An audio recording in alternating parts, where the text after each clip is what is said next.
you're this idealistic kid going into this world, and you think, I'm going to be a soldier, I'm going to be a warrior, I'm going to kill. I'm going to be a Marine. I'm going to be a Marine. Now you get into boot camp. What was your wake-up call? This is going to hurt. It's time for the Suffering Podcast. Young men are sent off to a foreign land to fight for a cause that they don't fully understand. Experiencing brutality, death, and horror is the meal that is dined on at every sitting. Yet they stand tall and do their duty, not because of an ideal, but because of their family in arms fighting by their side. Dreams of home and better times fill what little sleep is stolen in the chaos, waiting and hoping to get back to a normal life, if only they can hold on a little longer. The only hearts and minds that need to be won are those soldiers that are still in the trenches. After all the blood, sweat, and tears has been shed, the wheels touch down in their beloved homeland. They were greeted with disdain and called awful names. These warriors had to face a continuing battle at home. I'm Kevin Donaldson here with Mike Failace, and on this episode of the Suffering Podcast, we sit down with John Paulus to discuss the suffering of Vietnam. John fought 2 battles, one overseas and then one back at home. Thank you so much for traveling all this way to come with us. You're welcome. John, it's always a pleasure to talk to people like you. You know, I keep forgetting that Vietnam veterans are now senior citizens. I have a tough time because they were our fathers, They were our fathers, yeah. Football coaches. That was the Vietnam era, and now, you know, they're starting to go away, and I don't like that. Yeah. I don't like that. Geez, Sylvester Stallone's 75. Yeah. You know, Mr. Vietnam. Yeah, Sylvester Stallone, yep. Before we get too far into it, let's thank our marquee sponsor. That's Toyota of Hackensack. We buy our cars from Toyota Hackensack because we don't trust anybody. So go to toyotahackensack.com. Let them find you a car. Now, John, you've traveled all this way, and our first start of every episode is to take a question from our audience. This week's question comes from Steve. It says, "What is your favorite war movie?" Usually, our questions are, how much suffering can you take before you break? This one's a fun one. What time did you take your dog for a walk today? Right. So you have a different perspective on war movies than, say, Mike and I, because we didn't go to war.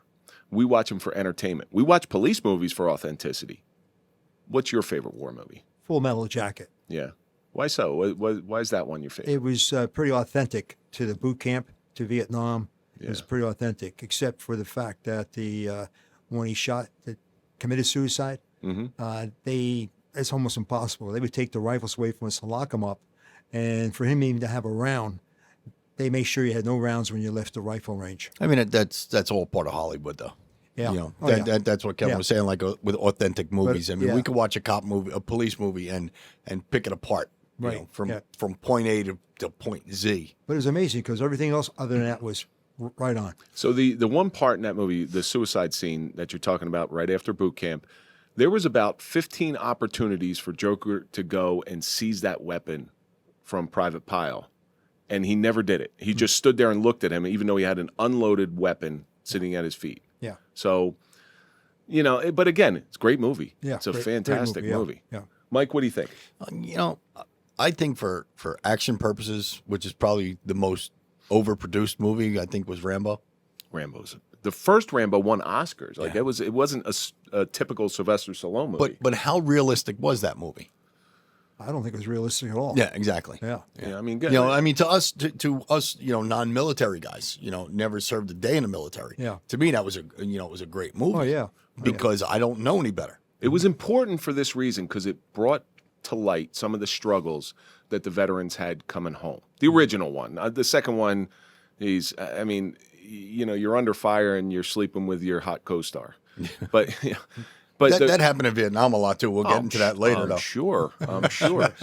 For me, I'm a big fan of Lone Survivor because I'm a big fan of Marcus Luttrell. Yeah. In Operation Red Wings in 2005, they're up on that mountain, they're hunting a guy, and they're in a bad place. They're in a bad spot. Yeah. But the thing that I always loved about it, the thing that always brings a tear to my eye is you got these 4 guys up on a mountain that will die for each other. Right.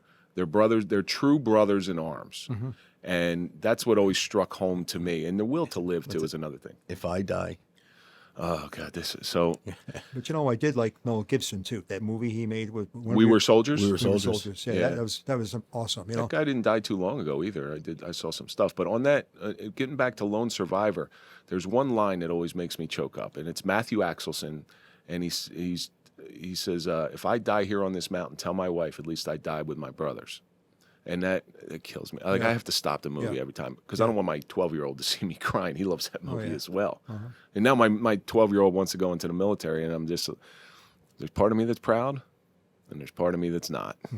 See, I always say, I don't want to say my favorite military story. My most touching military story has got to be Pat Tillman.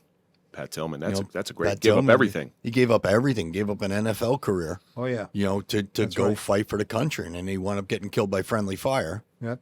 And, you know, I mean, I still wear, I'm a member of the Pat Tillman Foundation. You know, I go in his, you know, he's got 5K runs or 4.2 mile runs.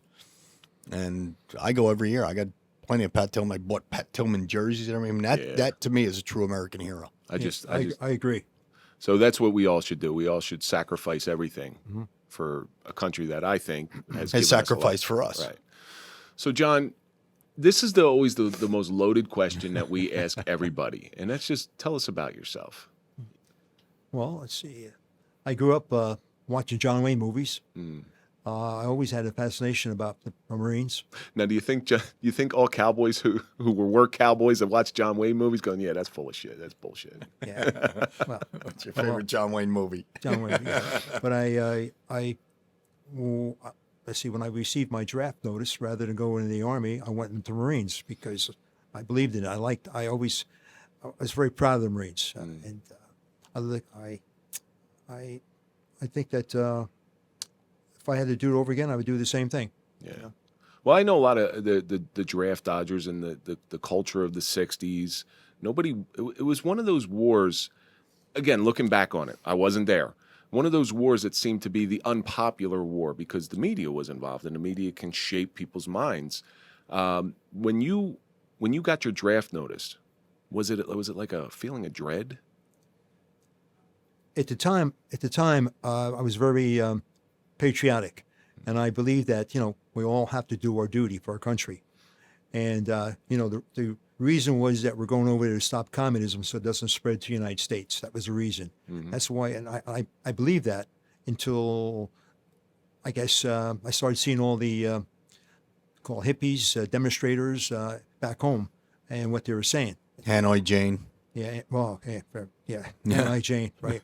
So that's that didn't change my mind, but it was just sad to see that. So Hanoi Jane, do you know the true story behind Jane Fonda's involvement?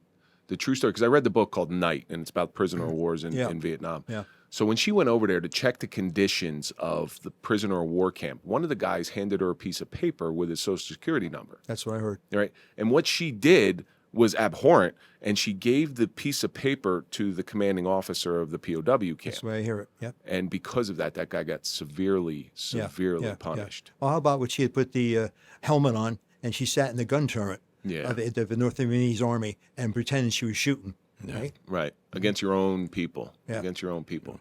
That's so. And here's a woman who makes millions of American dollars. Yeah. Because we pay for stuff that she puts out there. Now, you went to, what year did you enlist? Or how old were you when you enlisted? Just shy of 19. Just shy of 19. And so you went to high school with a lot of people who were going. Yeah. What year was this, by the way? I got enlisted in 66. 66. So right out of high school, because you probably graduated in 65, if I'm not mistaken. Right. So you saw some people going. Yep. You saw some people starting to get drafted. A lot of my friends. What was the common talk amongst the common feeling around everybody?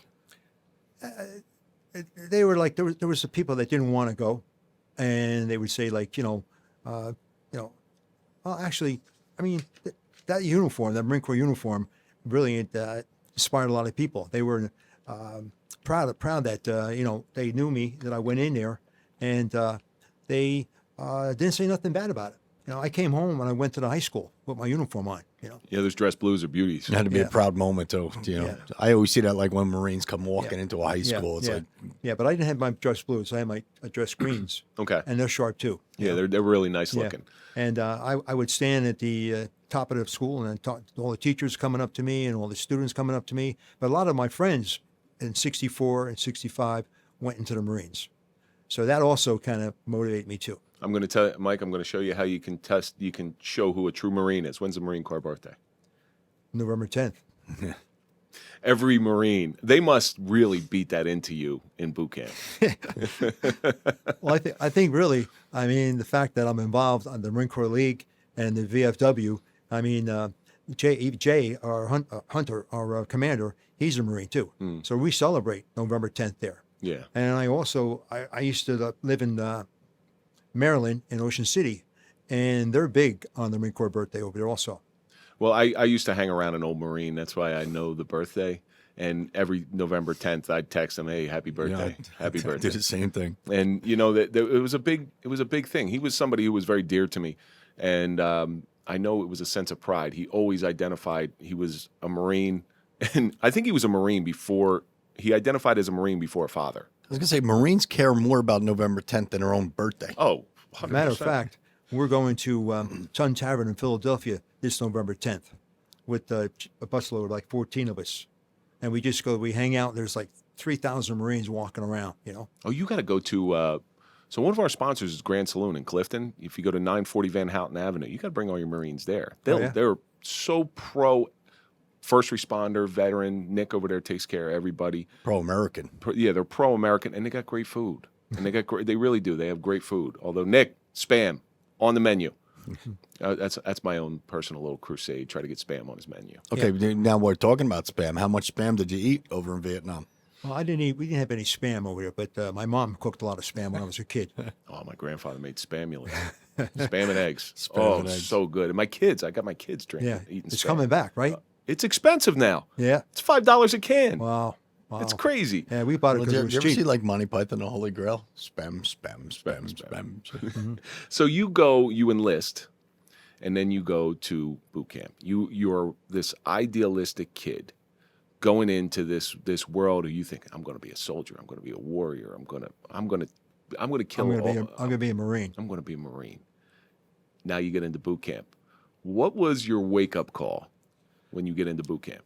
When the DI got on the bus, we pulled into DI, Paris Island, and when that DI got on that bus, man, This ain't like the movies. yeah, he's yelling. Can I say? Absolutely. Oh, you can say whatever you Whatever want. He's yelling, "Asshole the belly buttons! Asshole the belly buttons! Don't you eyeball me, boy! Don't you eyeball me!" And we were like, "Well, most all the guys like, one thing they don't want is to look right in their face. Yeah. You got to look above them." So what the drill instructor in my police academy was a Force Recon Marine, and he trained us modified, obviously, but he always did. It was the point. They never point. It was that, because apparently these days in the Marines you can't point at anybody. Yeah. So you do this, and he was serious as a heart attack. He was about 5'2", scariest individual I've ever met in my life. Yeah. Scary. Yeah. So first day of police academy, I can understand that, because he's got his clipboard and he goes, "Donaldson, you don't belong here." And he looks me right in the eye. I'm like, all right, I guess I don't belong here. So I started turning my car around. He goes, "Park your car," and then get in a lean and rest. So that DI starts yelling at you. What's next? Well, they get us off the bus, and we got to stand in these yellow feet are painted there. So they get us an order. I guess get your order in order at that time, and they march us right in. I think the first thing they did was start cutting our hair. just like Full Metal Jacket. Yeah. Yeah, they shave it all It's out. just like stripes. I'll take a little bit off the top. My name's Dewey Oxberger. My friends call me Ox. This is like an 8-week program. I figure I could lose some weight. Did you have somebody in your bus put you in the lean and rest almost immediately? I guarantee it. Somebody screwed up. Somebody was fooling around. Somebody did something to put you in the lean and rest position, which for those people who don't know is the push-up position. Yeah. I mean, if you find somebody goofing off or something like that right off the bat, start doing some push-ups. Yeah. And pretty much all they did was like scream at you. You know, they were screaming at these guys. They made them sound like real a-holes. You know, screaming. You know, but I think the really ones that started as far as separating people who made goofed up was in the barracks. You know, that's when they really got you going. You know, exercise the heck out of you, and if you, I had a friend that was went in with me from South Plainfield High School, and he kept smirking at the DI, and the DI said, "Get your face off me, boy," and he said, "And wipe that smirk off now." And he'd take the smirk off his face. As soon as the DI turned around, this guy was always, that's the way his personality. He always had a smirk on his face. I knew him for a couple of years. So as soon as the DI turned around, he had that smirk on his face again. The DI runs up to him and says, "Boy, do you love me or something?" You know? You think I'm pretty? Yeah. And so he says, "Boy, you're going to motivation platoon." Now, that's where you don't want to go, motivation platoon. I don't know if you ever heard about that one. No, that one I've never heard of. Yeah, motivation platoon is, they would march us by motivation platoon just to scare us, you know. Motivation platoon, they had this big pile of sand on one side, and they put this silver helmet on you, and they give you a bucket, and you had to empty that pile of sand and take it over to the other end of the field and dump it there. And then once that's done, they did, and meantime, they had a DI there, and a couple of DIs, and they had their little billy clubs, you know, and they were making you move, man. You couldn't stop. They would run back. So that was part of motivation, you know. And we all said, "Hey, I don't want to go to motivation." So, I mean, you looked straight ahead. You didn't look at that DI. Now, they could hit you at this point, too. Yeah. They, when we were going through, if you did something wrong, they'd come up and you punch you in the belly, you know. They'd punch you in the chest. They would. It wasn't the kindler, gentler Marine Corps. No. Yeah, they were tough. They were tough on us. I mean, and you've seen a lot of that. You know, they one guy smacked a guy in the head with his Smokey Bear helmet and a Smokey Bear hat, and it started bleeding.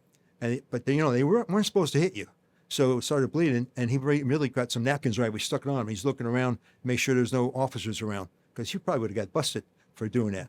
But those drills, from what I understand, were the most squared away individuals on the planet. Uniforms fit perfectly, shoes perfectly shined. Man. And from what that was someone you almost looked up to, though. That's someone who you wanted to emulate. You know, that's why they put those people in that position. Was Sergeant Brown. I remember his name to this day, right? And he had a scar right down his cheek here to his lip. And he talked through the sides of his lip like this. And he'd say, "Hey, you fucking maggots, man," you know? And he go right to your face, you know? And he was built he looked like a bulldog. He was short and looked like a bulldog. You didn't mess with that guy at all. you get scared of these people, but at the same time, it's so serious. Did you ever crack a smile or fight off the urge to laugh? There's certain things they say, and we saw it in the police academy. There's certain things they say where you almost chuckle at it. My DI, again, the Force Recon Marine, serious as a heart attack, looked like Scott Farkas from a Christmas Story, used to stutter. Right? He would stutter. He would come up, and he was so short. He'd look straight up at you, and he'd try not to laugh. Yeah. Try not to laugh. Yeah. It's almost impossible. Yeah, that's right. And guess what? He's trying to make you laugh. Like I figured it out after the police academy or towards the end. That's all part of the game. Break you down as individuals, build you back up as one. And you know, I'm very proud of it. I did so well in boot camp that there's squads, 4 squads, and if you stay a squad leader the whole time and you do a good job, at the end of boot camp, you're awarded a PFC stripe. So I was one of the squad leaders to get a PFC stripe out of boot camp. Didn't get my dress blues because that guy, he was right on, man. He was perfect. Never missed a step, so he stayed the whole time. But I was proud that I got that out of boot camp. now, are there any other experiences in boot camp that are noteworthy? Now, I'm sure you probably went through how many weeks? So that was 8 weeks for us. 8 weeks. And then we went to advanced infantry training after that for another 4 weeks. 8 weeks to get somebody ready to go to war. To go to war. Now, did you ever look back now in hindsight and understand from a drill instructor's perspective why they were so tough? They had an abbreviated time to get you ready to go fight. Did that ever click in you? No, But originally they had 12 weeks training, but with the Vietnam War, they wanted us out quick and over there in Vietnam. So Did you ever run into your old DI? no. After that, I never ran into him. No. Was he a Mustang? No, he was not. No. The Mustang, from what I understand, the Mustangs are the officers who worked their way up from enlisted. Yeah, no. And He they was were- just enlisted. Yeah. Yeah, they're enlisted, and they were always a little bit more respected, from what I understand. Yeah. Yeah, because otherwise, where'd they go? Quantico. Yeah. Quantico. Yeah, yeah. Like I said, I spent a lot of time with an old-time Marine who fought in the Dominican Republic in '65. Yeah. So you I get. went on vacation in Dominican Republic a couple times. I don't think this was Punta Cana. No. where they were. But you survived boot camp, and you probably think this is just a huge victory. How many guys were in your graduating class? 80. 80. But it's amazing though. You get through boot camp and you're like, we're done. That's just the start of it for you. Yeah. It's it's like you graduate high school, and you think I'm done. Then college is next. But now you graduate boot camp. The next thing is infantry training. No, the first thing is your celebration, because you get what, 3-4 days leave. Well, my parents came up. So did they at least bring you a celebratory cigar? No. We had to give you, because another one of our sponsors is Frontline Cigars. So you do a Frontline cigar. Actually, if you go to frontlinecigars.com, put in TSP, you get a 15% discount. But TSP you got to celebrate. TSP, that's what I said. TSP 20, is it? No, TSP 20 is Popple. Oh, Pop. Which is the other. All right. I believe My bad. they gave us time with the family. Yeah. And we went out for like dinner on base. Totally changed probably from when your parents saw you last. Yeah. And I was straight up and down, And I think that they had to leave because I didn't get my leave yet. But then right after